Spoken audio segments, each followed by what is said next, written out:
আজকে আমরা যে গল্পটা শুনব সেটা বেশ গভীর আর গা ছমছমে। এটা একটা ঋণের গল্প, কিন্তু এই ঋণটা শোধ করা হয়েছিল এক সাংঘাতিক ভয়ঙ্কর উপায়ে। তো চলুন আর দেরি না করে এই জমাট বাঁধা ভয়ের একদম ভেতরে ঢুকে পড়া যাক। গল্পের কেন্দ্রে আছে দুজন, সৌম্য আর তার বেস্ট ফ্রেন্ড রাহুল। ওদের বন্ধুত্বটা ছিল যাকে বলে একেবারে গলায় গলায়। কিন্তু এই অটুট বন্ধুত্বেও একদিন ফাটল ধরে। আর কারণটা কি জানেন? সামান্য কিছু টাকা। আসলে ঘটনাটা হলো, সৌম্য রাহুলের থেকে কিছু টাকা ধার নিয়েছিল, কিন্তু শোধ করতে গিয়ে বেশ গড়িমসি করছিল। আর এই টাকা ফেরতের দেরিটাই ওদের এতদিনের সম্পর্কে বিষ ঢেলে দিল। টাকার অঙ্কটা কত ছিল? ৪৫,০০০। এখন শুনলে হয়তো মনে হবে খুব বেশি টাকা না, তাই না? কিন্তু বন্ধুত্বের মধ্যে দেয়াল তুলে দেওয়ার জন্য এইটুকুই যথেষ্ট ছিল। আর এই টাকাই কিন্তু জন্ম দেয় এক ভয়ঙ্কর পরিণতির। তো ঝগড়া হতে হতে একদিন রাগের মাথায় সৌম্যর মুখ থেকে এমন একটা কথা বেরিয়ে যায়, একটা অভিশাপের মতো। ও রাহুলকে বলে ফেলে, তোর টাকা দিয়ে কি করব বল, তুই তো কালই মরে যাবি। ও হয়তো এক বিন্দুও ভাবতেই পারেনি যে ওর মুখ দিয়ে বেরোনো এই কথাগুলো অক্ষরে অক্ষরে ফলে যাবে। আর যা ঘটার তাই ঘটল। অবিশ্বাস্য হলেও সত্যি, ঠিক সেই রাতেই রাহুলের একটা মারাত্মক অ্যাক্সিডেন্ট হয়। একটা ট্রাকের নিচে চাপা পড়ে ওর ভয়ঙ্কর মৃত্যু হয়। সৌম্য শ্মশানে গিয়ে বন্ধুর জন্য খুব কেঁদেছিল ঠিকই, কিন্তু মনের গভীরে কোথাও যেন একটা স্বস্তিও ছিল।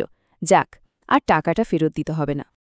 এই পর্যন্ত তো গেল একটা মর্মান্তিক দুর্ঘটনা, কিন্তু আসল গল্পটা শুরু হয় রাহুলের শেষকৃত্যের ঠিক ৩ দিন পর থেকে, যখন এই লৌকিক জগতের সমস্ত নিয়মকানুন ভেঙে দিয়ে অলৌকিক কিছু ঘটতে শুরু করে। সময়টা ছিল ঠিক রাত ১২:০৭। সৌম্যর ফোনে হঠাৎ একটা নোটিফিকেশন আসে, ফেসবুক নোটিফিকেশন।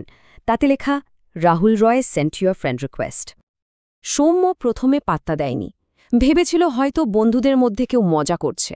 কিন্তু তারপরই ওর চোখ যায় প্রোফাইল পিকচারটার দিকে। আর ওটা দেখা মাত্রই ওর রক্ত জল হয়ে যায়, কারণ ছবিতে ছিল রাহুলের নিথর দেহটা, শ্মশানে ঠিক যেভাবে ওকে শোয়ানো হয়েছিল হুবহু সেই ছবি। প্রোফাইল পিকচার দেখেই তো আত্মারাম খাঁচাছাড়া অবস্থা। তার ওপর ছবির নিচে যে ক্যাপশনটা ছিল, সেটা ছিল আরও ভয়ঙ্কর। লেখা ছিল, আমি ফিরে এসেছি, এবার টাকা ফেরত চাই। ব্যাপারটা কি হতে চলেছে তার একটা পরিষ্কার ইঙ্গিত। তবুও সৌম্যর মন মানতে চাইছিল না। ও নিজেকে বোঝাচ্ছিল, এটা নিশ্চয়ই বন্ধুদের কোনো বাজে মশকরা।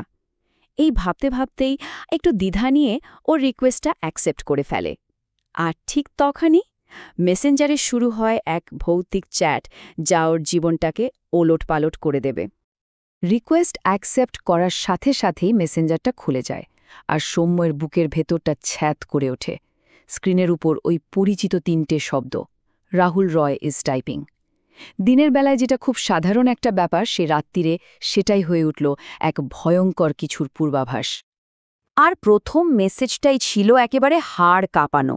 রাহুলের অ্যাকাউন্ট থেকে লেখা হলো, সৌম্য, তুই বলেছিলি আমি কাল মরে যাব, দেখ আমি মরেছি, এখন তোর পালা। সেই অভিশাপটাই যেন বুমেরাং হয়ে সৌম্যর দিকেই ফিরে এলো। সৌম্য তখন রেগে মেগে টাইপ করে, কে তুই? কিন্তু টেক্সট মেসেজের বদলে ওপাশ থেকে আসে একটা ভয়েস নোট, আর প্লে করতেই রাহুলের সেই চেনা ফিসফিসে গলা। ভয়েস মেসেজেও যা বলল তা শোনার পর সৌম্য আর কোনো সন্দেহই রইল না যে এটা কোনো মজা নয়। ভয়ে সৌম্য ফোনটা ছুঁড়ে ফেলে দেয়, কিন্তু ফোনটা নিজে থেকেই আবার জ্বলে ওঠে। স্ক্রিনে তখন রাহুলের প্রোফাইল, আর সেখানে একটা নতুন পোস্ট। পোস্টটা কি ছিল জানেন? সৌম্যর নিজের ঘুমের ছবি, যেটা দেখেই বোঝা যাচ্ছে যে ওটা ওর ঘরের ভেতর থেকেই তোলা হয়েছে। আর ছবির নিচে ক্যাপশনটা ছিল তার থেকেও শিউরে ওঠার মতো, আমার বেস্ট ফ্রেন্ডের সঙ্গে আজ রাতে দেখা হবে। পরিষ্কার সেই রাতেই অশরীরী রাহুল ওর সাথে দেখা করতে আসছে। এই পোস্টটা দেখার পর সৌম্যর ভয় আর সীমাই থাকে না। ও পাগলের মতো ছুটে গিয়ে ঘরের দরজা জানালা সব বন্ধ করে দেয়। কিন্তু লাভ হয় না। ঘরের এক কোণে ও একটা ছায়ামূর্তি দেখতে পায়, যেটা ধীরে ধীরে ওর দিকেই এগিয়ে আসছে। পরদিন সকালে অনেক ডাকাডাকি করেও সাড়া না পেয়ে সৌম্যর মা দরজা ভেঙে ভেতরে ঢুকেন। দেখেন, সৌম্য বিছানায় উপুড় হয়ে পড়ে আছে, মুখে গ্যাঁচলা, আর ওর হাতে তখনও শক্ত করে ধরা ওর মোবাইল ফোনটা। ফোনের স্ক্রিনটা তখনও অন ছিল, আর তাতে খোলা ছিল রাহুলের সঙ্গে ওর শেষ চ্যাট। রাহুল জিজ্ঞেস করেছে, টাকা ফেরত দিলি?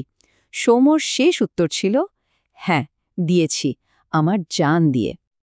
আর এর জবাবে রাহুলের অ্যাকাউন্ট থেকে শেষ যে মেসেজটা এসেছিল সেটা হলো অ্যাকসেপ্টেড, এবার আমরা আবার বেস্ট ফ্রেন্ড।